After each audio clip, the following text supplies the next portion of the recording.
અંકલેશ્વરના જૂના બોરબાઠા બેટ ગામની પ્રાથમિક શાળામાં વનભોજનનું આયોજન કરવામાં આવ્યું હતું। જૂના બોરબાઠા બેટ ગામની પ્રાથમિક શાળાના આચાર્ય કિરણબેનના જણાવ્યા અનુસાર બાળકોના સર્વાંગી વિકાસ માટે વનભોજનનું આયોજન કરવામાં આવ્યું હતું।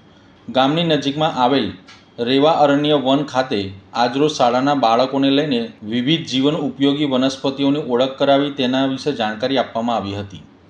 કાર્યક્રમના અંતે સર્વે વિદ્યાર્થીઓ અને વિદ્યાર્થીઓ શાળાના આચાર્ય અને શિક્ષકગણો સાથે ભોજનની મજા માણી હતી। આ કાર્યક્રમમાં જૂના બોરબાઠા બેટ ગામના સરપંચ પંકજ પટેલના અને ગામના અગ્રણીઓ તથા શાળાના આચાર્ય શિક્ષકગણ વિદ્યાર્થીઓ અને વિદ્યાર્થીઓનો ઉપસ્થિત રહીને વનભોજનના પ્રોગ્રામને સફળ બનાવ્યો હતો। અમારી શાળાનું નામ જૂના બેટબાઠા પ્રાથમિક શાળા પીએમસી ગુજરાત છે। આજ રોજ રેવા અરણ્ય મુકામે અમારી શાળાના બાળકો અને ગામના સરપંચશ્રી, ગ્રામ પંચાયતના સભ્યો અને એસએન સભ્યો સાથે અમે વનભોજનનું આયોજન કરવામાં આવેલ હતું, જેમાં તમામ બાળકોએ ખૂબ ઉત્સાહપૂર્વક ભાગ લીધો।